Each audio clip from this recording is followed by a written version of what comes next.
Hello, everyone. I am at Riot Games today to talk to John Needham, president of esports. Hi, everyone. And Naz Alitaha, who is the head of global law esports at Riot. Hello.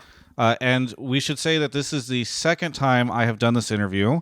I was here 2 days ago on stage at the studio where we talked about everything. And then yesterday I got a call saying that almost everything in the interview was now irrelevant and outdated because there's a big change that you have made. So here to talk a little bit about the update, what has changed, Naz? Yes. Well, after the feedback that we've received from the North American community about the new start times for the LCS, we are going to make a change. We're really grateful for the feedback, and as a result of it, the broadcasts on Thursdays and Fridays are now going to start at 2 p.m. Pacific, 5 p.m. Eastern. Okay. And that's a change, for those that don't know, from 12 p.m. Pacific and 3 p.m. Eastern. So I know that a lot of people were pushing, including even myself, for about a 2 or 3 hour change time. What was the sort of methodology by which you arrived at 2 o'clock? Was it just, hey, this is what people want? Or is it, a decision where you looked at it and you're like, okay, this still kind of syncs well with maybe getting a more global audience as well? So what went into 2 o'clock? Yeah, well, we took the feedback, we came back to our teams, we really kind of looked through the data to try to find a time that first and foremost is optimized for a North American audience. So we feel like 2 p.m., which is 5 p.m. on the East Coast, fits hopefully the lifestyles and the needs of our North American fans. 5 p.m. Eastern, when we have a 5 hour or so broadcast, it means that we end around 10 or 10:30. We didn't want to go too much later than that because we think that wouldn't be ideal for fans on the East Coast or even Central Time Zone. So that's where we nailed down that 2 p.m., 5 p.m. Eastern. The original noon start time was intended to really kind of maximize the available audience for the LCS of the English-speaking community. But again, as we saw, how fans were feeling about it, we wanted to make sure that we were accommodating North American fans first and foremost. Yeah. I think, obviously, East Coast fans probably pretty happy with this. West Coast fans still going to be feeling a little frustrated with the 2 p.m. Any thoughts on that, how this will affect them?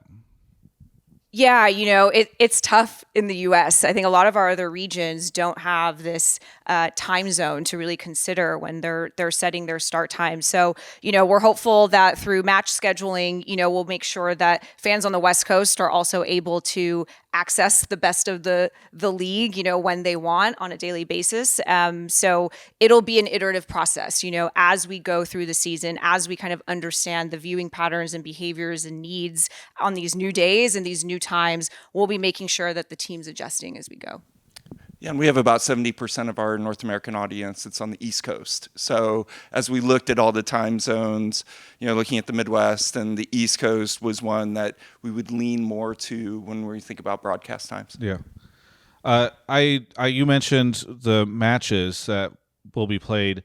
When people were looking at the schedule that got released, it looks like it looked like at the time that it was front-loaded with the sort of matches of the day, the big matches in the beginning.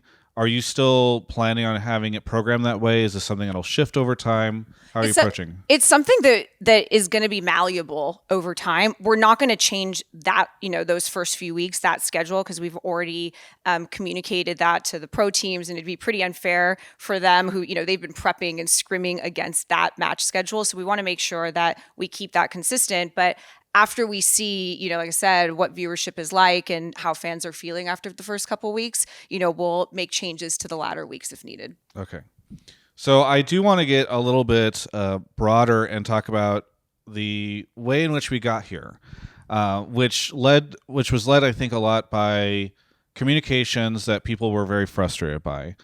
John, you and I talked at Worlds, and I asked you, when are you planning on talking about this stuff? It had already been reported in outlets that the days were getting shifted. The time stuff had not come out yet. And you had mentioned that there were specific windows. Yes. That ended up coming out about 2 days before Riot's holiday break. like I feel like maybe 3 months after I'd started to hear this stuff, 2 months after it had started to get out. Why wait so long to get this pretty important information out? Yeah. So, as we talked at Worlds, we like to give Worlds a big window where people can just enjoy and focus on Worlds. And after Worlds, we want people to bask in the glory of Worlds for a few weeks before we make any big announcements. I have seen commentary on Reddit around we deliberately did this like right before our break. That wasn't the case at all. Really, our plan was that we did want to announce this in the off season. One, we wanted to do it a significant time after Worlds. There's not a lot of time between the end of Worlds and our holiday break. But where we were really focused was this blog that we put out right after the announcement. And I think this is kind of where we fell down. We were putting all of our, I guess, hopes in the blog, kind of answering a lot of the questions and giving our fans insight into how we made that decision. And the reality is the blog just didn't land. We didn't do a good job with the blog, and I'm sorry about that. These things are kind of hit or miss sometimes, and we missed on that. So it was nothing about us going away on break. If anything, you don't want to make announcements like this when you go off on break because you want people to go and relax and know that everything's okay. But yeah, we didn't do a good job on the blog. It's that simple.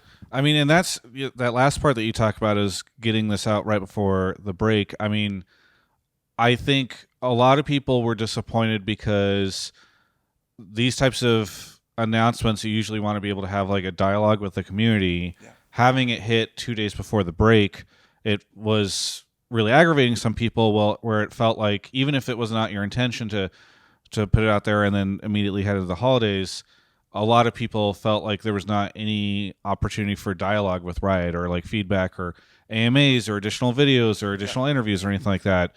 How did it end up so last minute? Yeah, I think, look, we iterate a lot on this blog, and that just took longer, and coming out of Worlds, the entire team is exhausted. So we all kind of need to take a break a little bit after Worlds.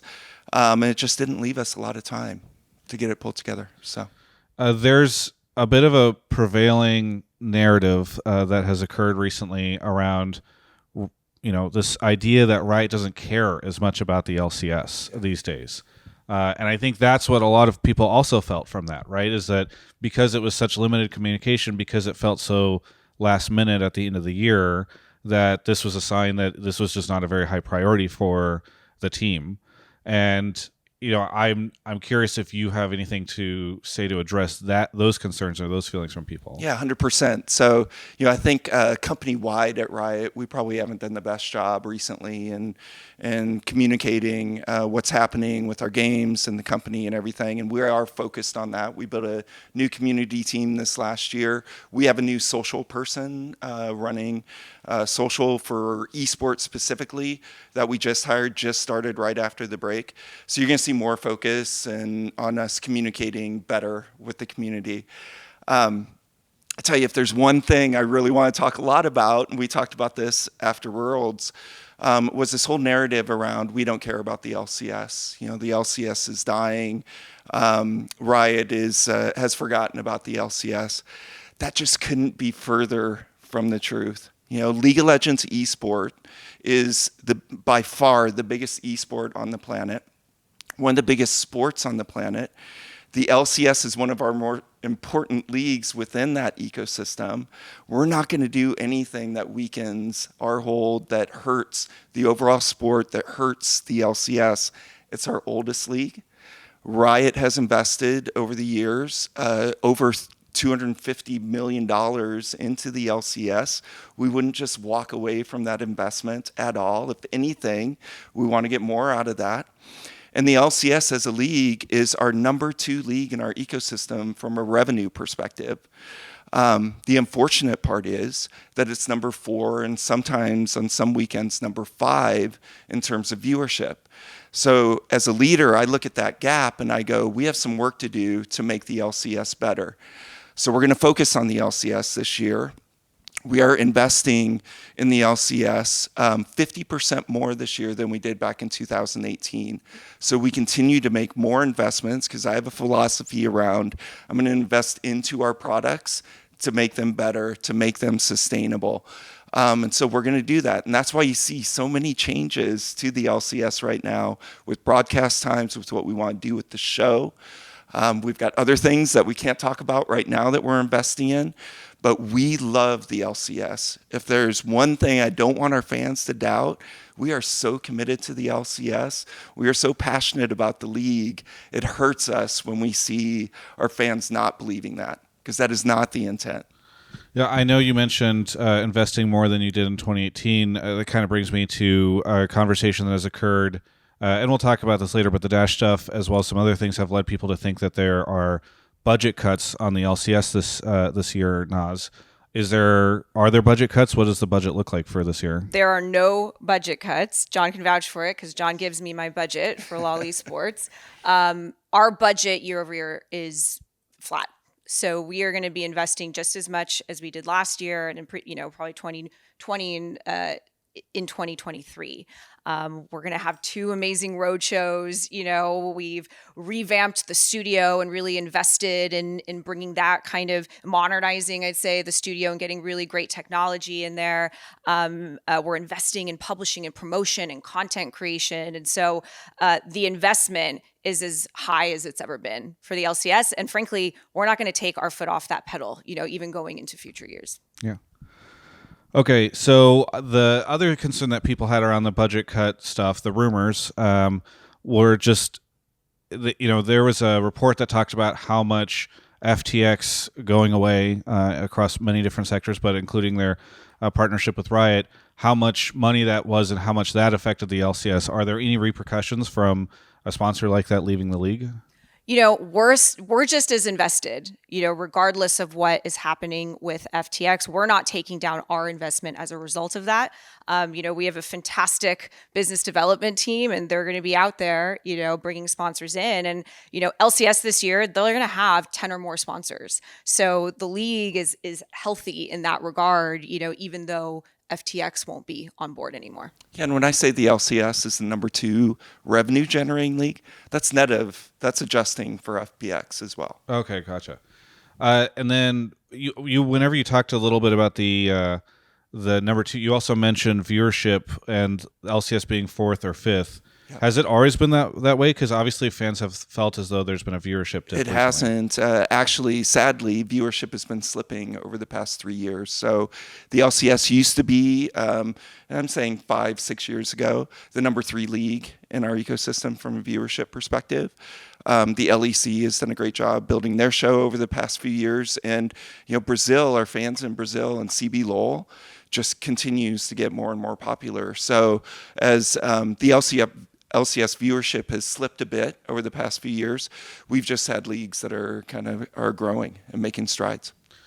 Going back to the communication front, I feel as though not just on the conversation at the end of the year, but also just in various ways, fans get frustrated when they feel like there's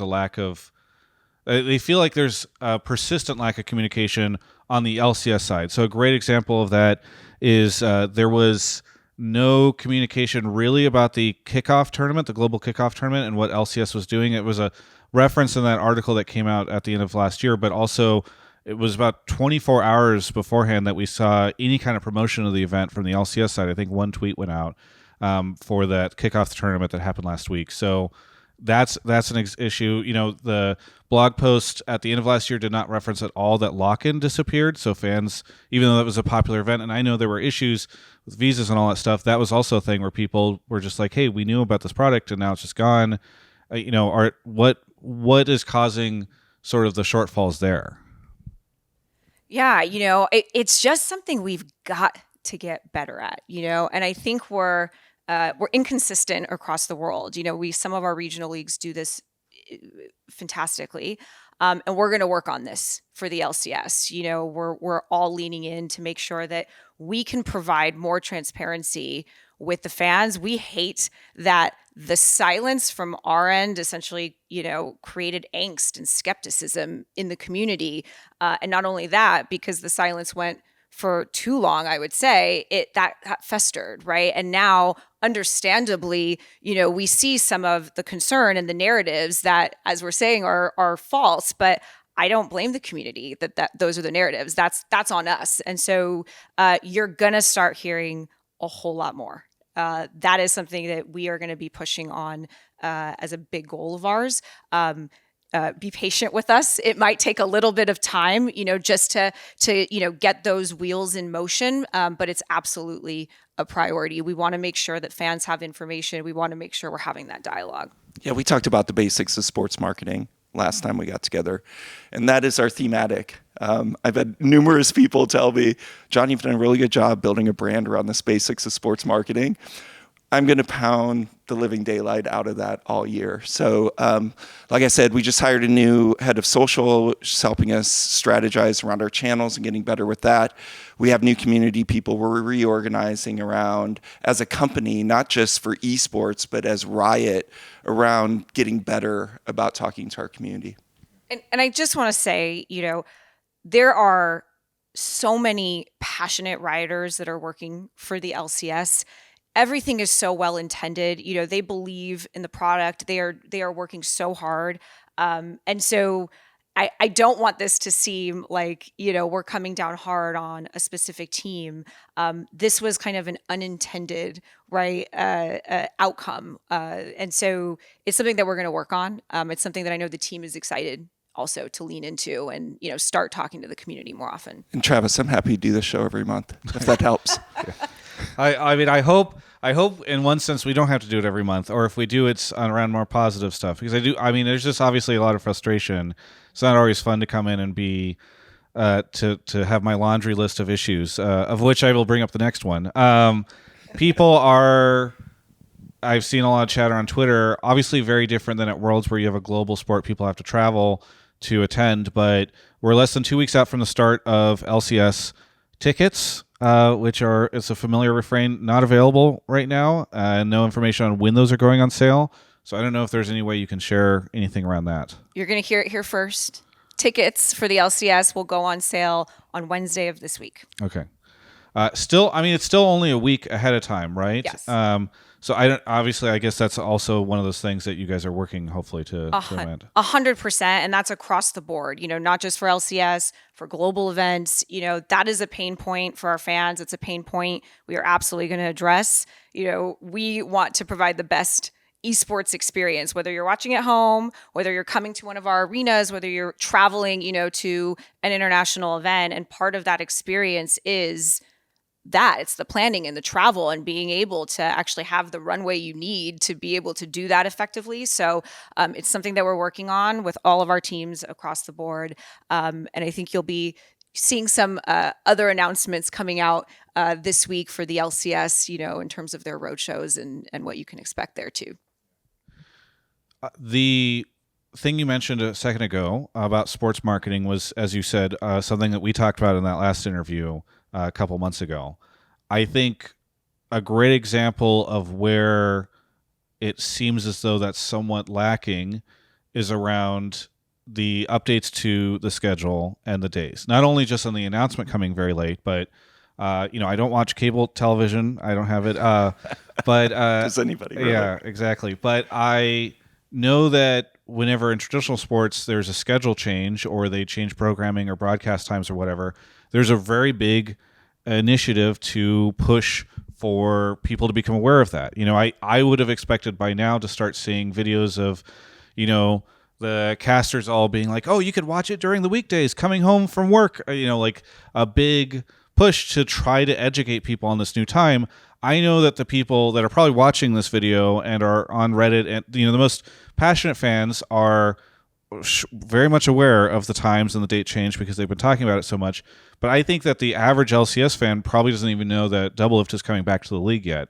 So I think that's one of my questions is, why has there not been yet a bigger push to educate people, make people aware that this thing is happening? Because I imagine a lot of folks will just stumble across it maybe even in week 2 or week 3 where they're like, oh, why is LCS on a Thursday?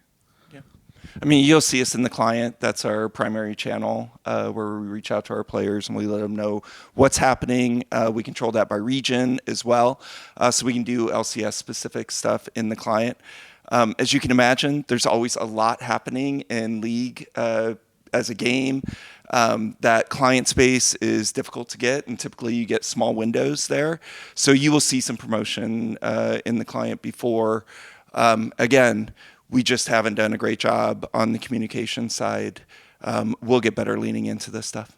Is there a earlier? Is there a plan to go beyond the client? Because obviously you're limited then to. There's a lot of people that watch the game and maybe haven't been playing the start of the season stuff yet, right? Yeah. You know, it's super interesting. We have done tests around doing external media buys for our leagues. They don't really move the needle for us, and the reason why I think is, you know, esports is a little bit different than traditional sports. You kind of need to know, specifically for League, I think, even compared to Valorant, you need to know the game to really appreciate the sport. So the people that we try to activate first and foremost are active players in the game. So we just found the most effective channel for us to invest in is in the client, because that's where our players, that's where our fans are, hopefully every day. Yeah, and you can expect to see some of those marketing, assets going out over these next 2 weeks in that lead up to, opening day. I know the team has a kind of a full-fledged publishing plan. So whether that's in the client, on our social channels, on other regions broadcasts to make, overall audiences aware of not just the LCS, but here's everything, you can catch, across the LoL esports ecosystem coming up here in the next couple weeks.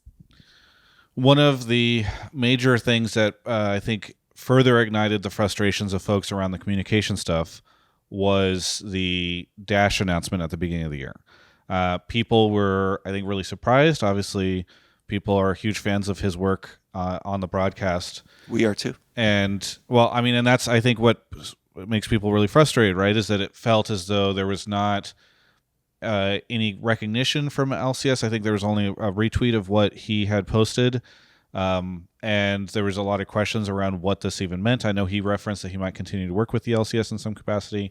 I interviewed Justin. Well, I interviewed Justin. He mentioned some of that as well, the creative director for the LCS. But why was there such a sort of silence around his departure, and why did that news come out that way? So I guess, first and foremost, we love Dash. Dash has been amazing. We've had a long relationship with him. His performance is always stellar.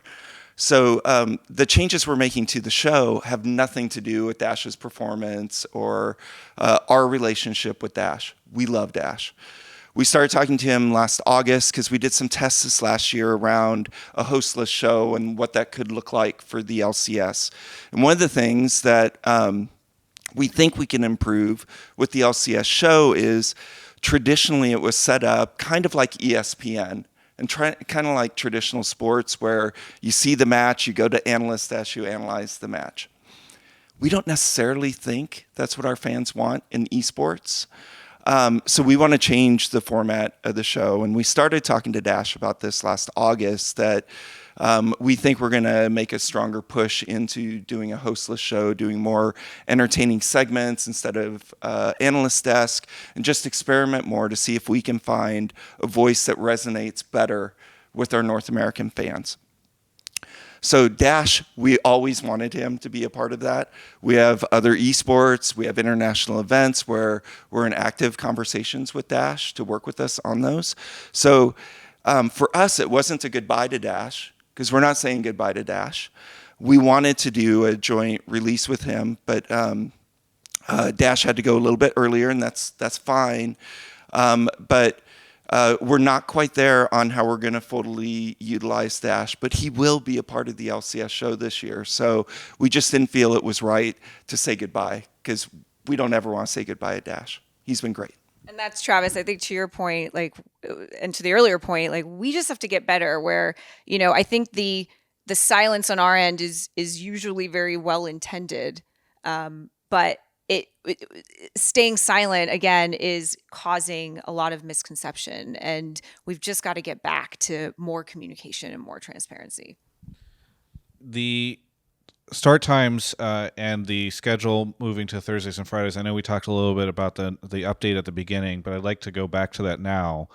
There are a lot of people who saw that announcement, and we talked about this a little bit at the Worlds stuff, but it's kind of perpetuated still, this idea that Valorant's coming in on the weekends, and now LCS, which, again, whenever there's like a lack of communication, when there is a lot of talent departure, it perpetuates this idea of this is not as fancy and as exciting as Valorant. How are you balancing the needs of Valorant and the needs of LCS, especially when, for instance, LCS is now on Thursdays and Fridays? If that plan does not go well, if viewership does not look good for the weekdays, the ships have been kind of burned behind us as we've moved to those days because Valorant's going to have it on the weekends or have the weekends. So, is there any backup plan? What happens if this doesn't work out well? Do you want to talk? You want to take the Valorant question? Yeah. Well, look. One, when we wanted to get more professional about how we were programming our sports, when we went to a multi-esport structure for Riot with Valorant, what we saw over the past few years is there's significant crossover in the Valorant audience and the League audience, and a lot of times we were cannibalizing ourselves by not programming Valorant, correctly, by it overlapping League of Legends. Also, within League of Legends, there's a lot of shared audience between the LCS and LEC. So having 8 hours or more of esports on Saturday between the LCS and LEC just isn't a great fan experience, and it forces a choice on our fans which league they're going to watch. So one, we wanted to give each regional league kind of its own time, its own slot, its own day, compared to other regional leagues. But two, we didn't want to cannibalize ourselves across multiple esports. So when you start looking at the schedule, and we did this at the global level, in working in close partnership with the regions, we just wanted to give each sport, we wanted to give each league its own window so that we didn't have to force those kind of choices on our fans.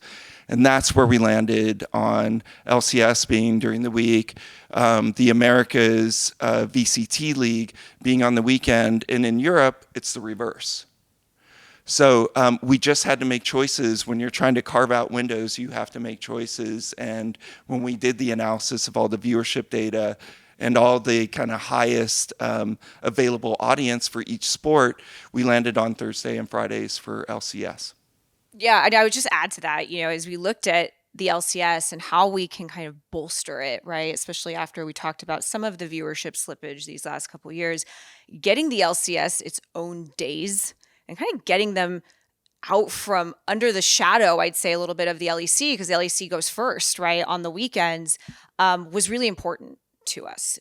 We want LCS to have ownable days. That is theirs. They will be, the prominent LOL esports broadcast on those days, and we really want to lean into that. So I'm personally excited about Thursday, Fridays, especially now that we're changing the time. We're really hopeful that the NA audience is going to be able to show up and really get to watch, I would say one of the best esports products in the world. And just to add a couple stats, you mentioned the overlap between the LCS and the LEC. It is a real overlap, right? So 50% or more, I'd say, of LCS fans also watch some LEC. About 35 to 45% of LEC fans also watch the LCS. So having both of those shows, as John said, on the same days means that whole audience is either, having to choose one or just choose kind of one matchup in each, or if they really want to tune in for it, trying to watch 10 hours of content every weekend just isn't really realistic, I think, for the lifestyles of our fans. So separating those out, making sure they each have their own days, own spotlights for their audiences was really important.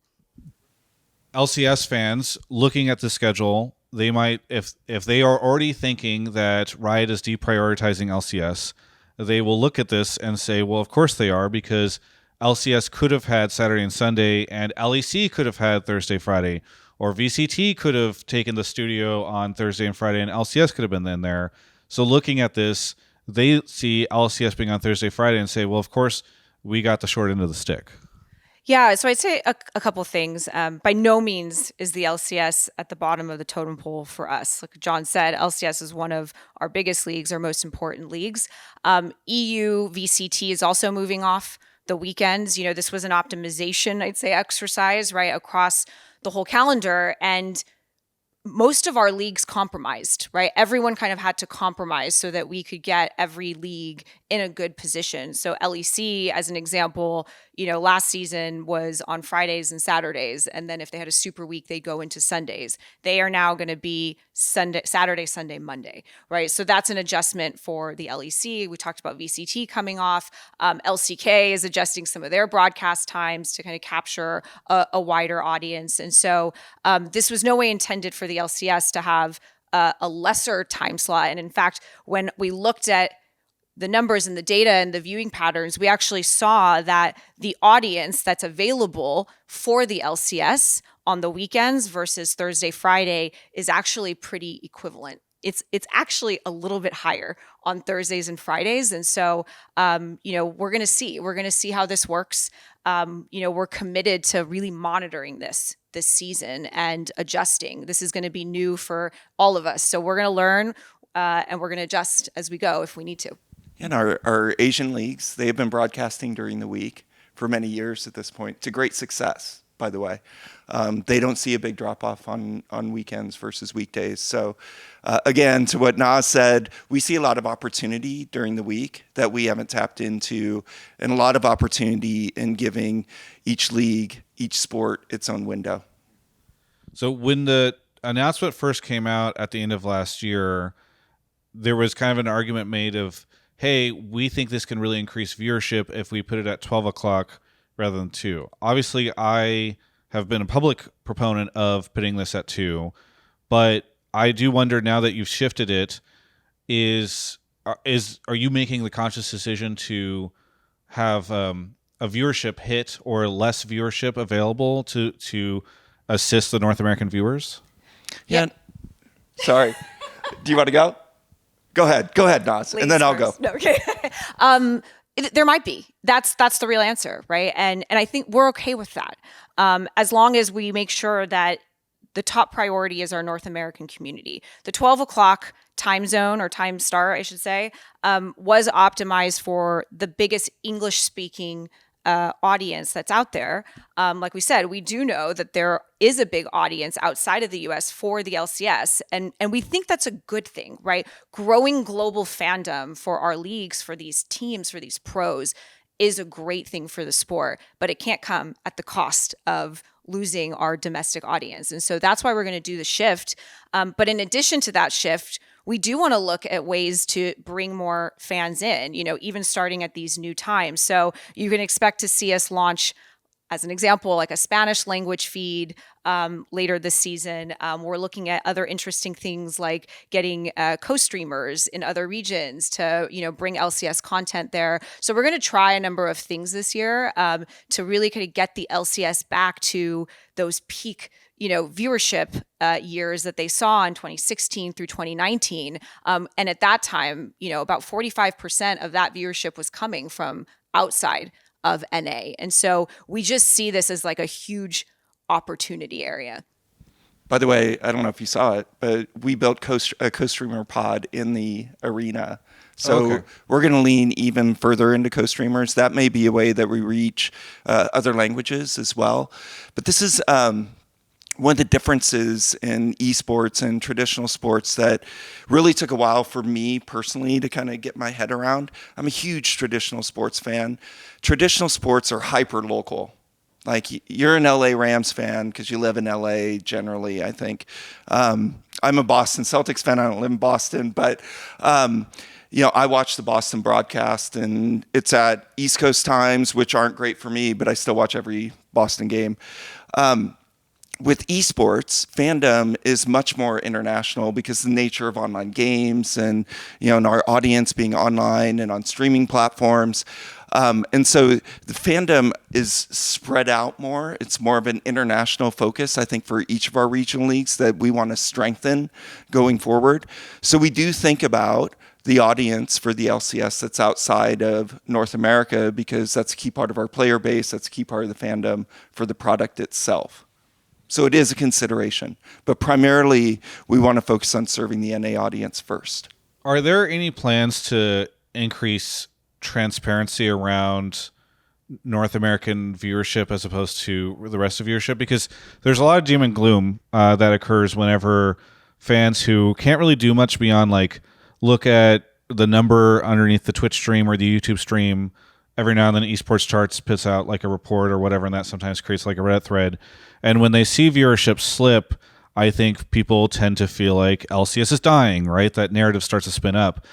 But then, if you are personally, it sounds as though it would be good for you, even if viewership decreased a slight amount or even stayed the same at this new time, if there was a higher percentage of those folks that are North American. If this is for the North American League, the North American viewership is up. So I don't know if that's something you would ever be comfortable talking about more, because obviously, as opposed to traditional sports, there's just very little data that's ever public or transparent around this stuff. Our audience does a pretty good job, actually, of tracking our viewership. I'm always surprised that I see numbers out there before I even get the numbers, and we have partners who help us with that. Here's what I'll commit to you, Travis. At a minimum, let's get together mid-split. We're going to be monitoring how things are going with the LCS across all these different changes that we're making with the show itself, with these new times. Let's do like a mid-split update, and we can share some of the learnings that we've seen over the first half of the split. We can talk about things like that if you like. But again, in a effort to be more transparent, be more communicative, I will totally commit to that because it's going to be a big focus of ours. We will not let the LCS die, and it is a huge focus for us. That's why you're seeing so many changes. I really want to land that message. The reason why there's so many changes is because we love the LCS. We want it to be more successful.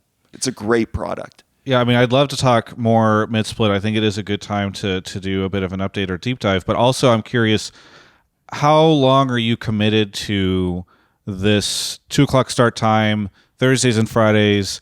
I mean, for instance, if viewership looks really rough those first couple of weeks, is there a world where like week 3 you break the glass and make some sort of shift on the schedule, or how long can you commit to this? I think we need to give our fans some time to get used to the new time. We're going to be trying different things with the show as well during the split. So in my head, I kind of want to give it a full split and see what happens. And that way, I think we've had enough time for fans to adjust. We've had enough time for us to adjust. We've had time to do the analysis. So in my head, we're going to try this first split. We'll make adjustments for summer if we need to.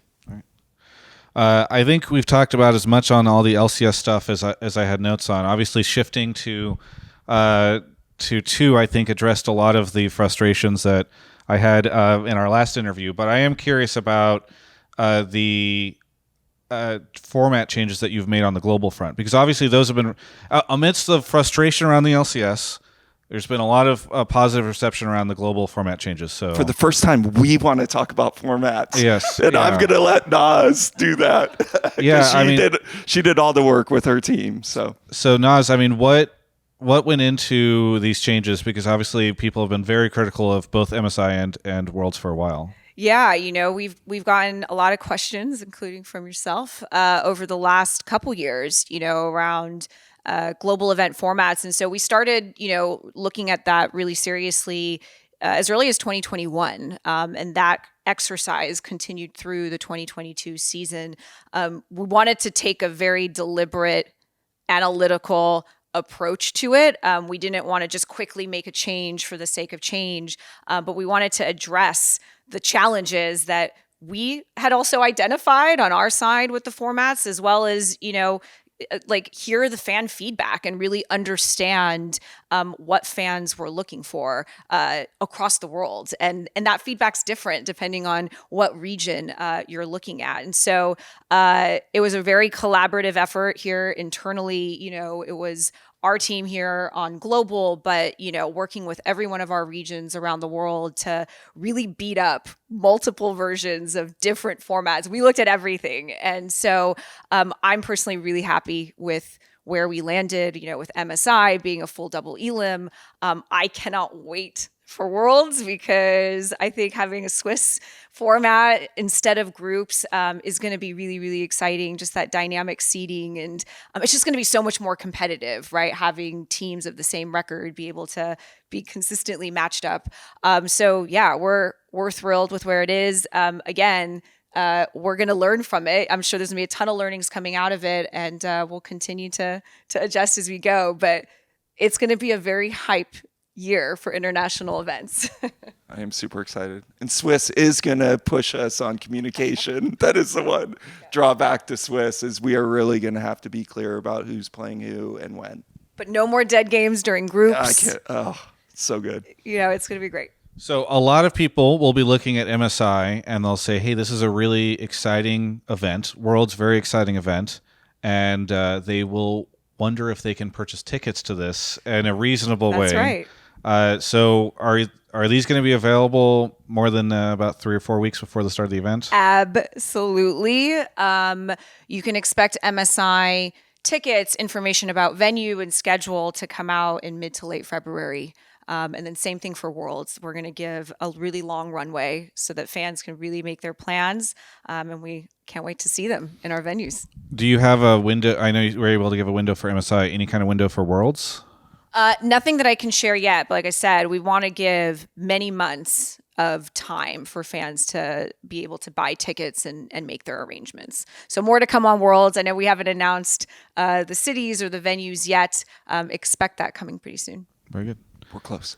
All right. Well, thank you so much for sitting down with me today. I hope many folks like me are relieved to hear about the difference between 12 and 2. I think will make a lot of people happy, especially the East Coast fans. But anything that you want to say to any of the fans out there, especially those still a little distressed and worried about the state of LCS? Yeah, no, listen, I love all the feedback that we see. I read Reddit, so it's the best way to reach us. So thank you for that. But the biggest thing is we love the LCS.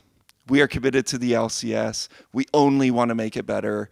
And we can only make it better with your insights and your feedback. So please keep it coming. We like it. Naz? Yeah, no, I'd have to double down on that. I think I love this community because they just care so much. All of the concern comes from a place of care for the LCS. We love to see it. We care about the LCS too and about this sport. And so just a big thank you to the community. Keep the feedback coming, like John said, and expect more communication from us. We're going to do better with that. We don't like the way it went down at the end of this year. And so just expect some of those changes.